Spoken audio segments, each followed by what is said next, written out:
You know, the biggest human fear, I think it's changing right now. Oh, How so?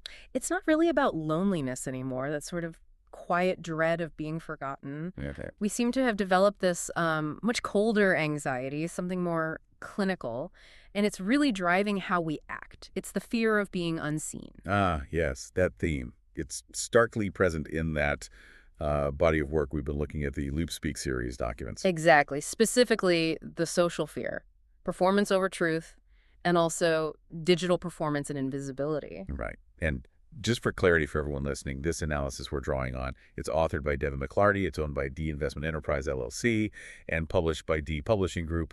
That attribution is important here. Absolutely. So our goal today is really to get into the core of this material. It's critical, maybe a bit somber, definitely unsettling. It is. The main argument is, well, it's heavy. It suggests we're not really using digital platforms to connect anymore. We're trapped. Kind of. Trapped in what the documents call a performance of existence, where being visible online constantly has somehow become like a basic requirement for life. A prerequisite. Wow. So we need to look at this invisible structure, the one that's sort of managing our anxiety. McClarty's work definitely reframes our whole online thing. He argues we're basically performing just to prove we haven't, disappeared. So not about thriving online, but just signaling that you're functional. Pretty much. Just signaling function. Okay, let's unpack that. What does it actually mean when these sources claim we perform just to exist? Well, the starting point, the really crucial bit, is this paradigm shift. Okay. If you look at the social fear, it opens right up with, we don't fear being alone anymore. We fear being unseen. That hits differently, doesn't it? Loneliness is emotional, sure, but being unseen. In this digital context, yeah, it's framed almost like digital non-existence, a failure state. And that lack of presence, that invisibility, it becomes a source of this really intense, immediate anxiety. So visibility isn't just nice anymore. It's become validation, like essential life support. That's the argument. The sources use this powerful analogy. You mentioned it, the desperation. Yeah. Every post is a pulse check. Every, proof of life. Proof of life, that's chilling. Yeah. It makes you wonder, if your validation is purely digital, how long can you actually go without that external ping saying you're here? And the documents argue that silence, online silence, it's not neutral anymore. It's actively read as a failure of your performance, a failure to exist in this economy. So posting that picture, that update, it's not really about sharing anymore, is it? It's about making sure the system, the audience, whoever, just registers you're still active. Right. If you stop posting, if that visibility stream dries up, McClarty argues the self-doubt kicks in almost instantly.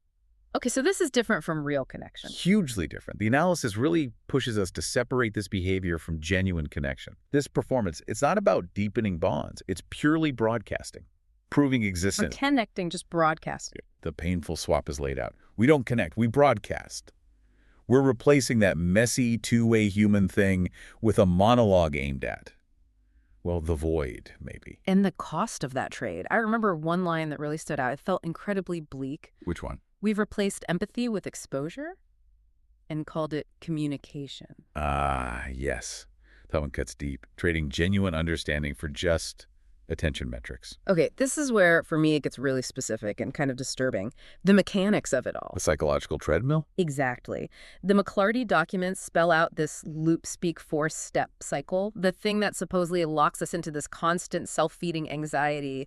It seems almost elegant in its cruelty. It's the loop breakdown. Huh? The mechanism turning that fear of invisibility into predictable, maybe even manageable behavior for the system. Let's walk through the 4 stages they identify. Please. Okay, stage 1, broadcast. This is the initial act. Your post, your picture, your carefully crafted update. It's described as a cry for validation. A performance, basically. Optimize for what you hope the algorithm wants. Precisely. Then comes stage 2, silence. The wait, the lack of immediate response, or maybe just less response than expected. And silence isn't just quiet.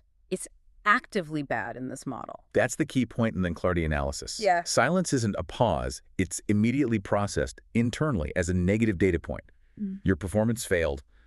The machine, the audience, didn't give you that proof of life. Ouch. That digital non-response, that must feel personal very fast. It does, apparently. That think- silence immediately flips into stage 3, comparison and shame. Ah, you see others getting the likes, the views. Exactly. And that lack of engagement for you becomes this deep personal failing. The source puts it bluntly. The silence becomes shame. Not shame for failing at something, but shame for being unseen. That's a horrible feeling, and shame is a powerful motivator. The ultimate fuel, maybe? It drives you straight into stage 4, reinvention. Because you can't just sit with the shame. Right. It has to be acted upon. So the shame fuels the show. You go back, you tweak your persona, you filter the picture more, you plan a better post, you optimize. And the loop starts again. Broadcast. Silence. Shame. Reinvention. Broadcast. You got it. The documents summarize it. Shame becomes the show, and the loop starts over. And think about that. You listening right now, have you felt that? That moment, your post just sat there quiet, and you immediately started thinking about the next one, how to make it better, driven by that little sting of shame. It's uncomfortable to admit, but yeah. The analysis argues this isn't random. It's the designed output. Okay, so we've got the personal psychology down, that internal treadmill.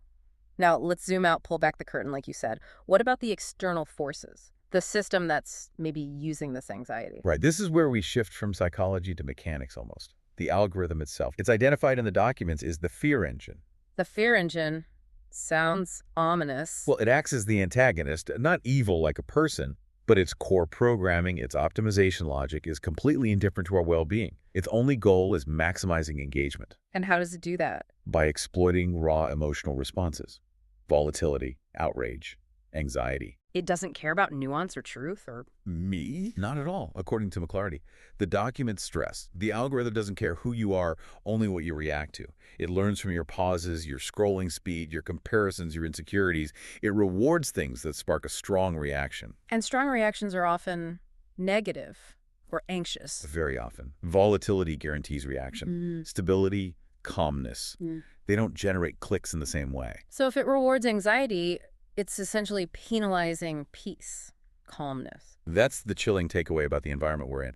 If the whole system is tuned for maximum reaction, for panic, then things like nuance, quiet confidence, thoughtful discussion, they become liabilities. They don't trend. The implication is stark then, and if panic pays, peace won't trend. Exactly. Calm is unprofitable, so it gets buried. Which leads us straight to the money part, the loop market. This is where the shame we felt in Section 2 gets turned into cash. That's the connection. Our psychological loop fuels an economy. The source states it directly. You can't really avoid it. Our anxiety became the economy. How does that work exactly?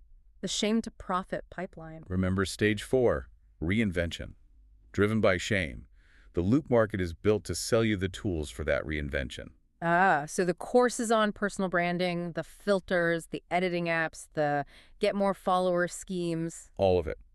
The insecurity that the fear engine generates, that feeling you're not visible enough, not good enough, not optimized enough, that directly drives consumption. You feel bad, so you buy something hoping it'll fix the feeling, make the next broadcast work. Nothing sells faster than promising to fix that shame. The documents are blunt about it. Fear made you a better customer because nothing sells faster than insecurity. Your anxiety isn't some unfortunate side effect. It's framed as the system's primary, most valuable, and carefully nurtured product. We've traced it all the way from the fear of being unseen through the shame cycle to this loop market that profits from it. But what's the actual human cost? Living like this, what are we losing? I think the biggest loss highlighted is genuine reciprocity, real back and forth connection.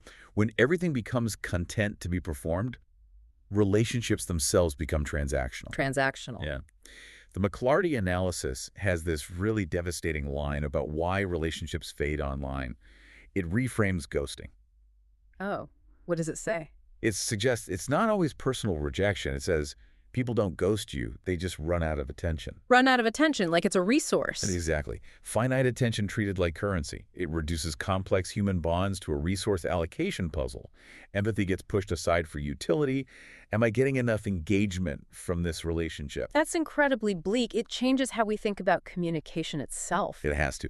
The analysis argues that real human interaction basically died when we started calling it content. Connection died when communication became content. That's the line. Once your story, your vulnerability, your question is just content. Fodder for the fear engine, something to be optimized for likes and shares.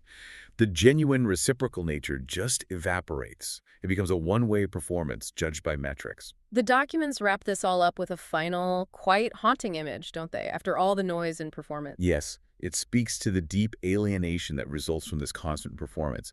It's a warning, really. What was it? We built an empire of mirrors, but no one remembers what real faces look like. Wow, an empire of mirrors. So reflecting optimized versions of ourselves back at each other endlessly. Until the original is lost. So putting it all together, Yeah. this social fear. It's the chilling idea that our digital lives are now defined by this desperate performance, a performance driven by fear, managed by algorithms, and profiting economy that needs us to feel perpetually unseen. That seems to be the core argument presented in the LoopSpeak documents, yes. Okay, we've covered a lot. The shift in fear to invisibility, that relentless loop breakdown cycle fueled by shame, and the loop market turning our anxiety into its main product. It's heavy stuff. It really is.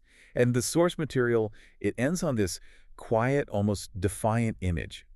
A person turning off their phone, just stepping away from the hum of the fear engine. Right. A simple act, but maybe profound in this context. It makes you think, doesn't it? Hmm. If your only proof of life, according to this system, is a like from an indifferent algorithm, Wow. what does it take? What act of defiance do you need just to prove your existence to yourself without the machine's validation? That's definitely something to reflect on. Thank you for taking this deep dive into this challenging material with us. We'll see you next time.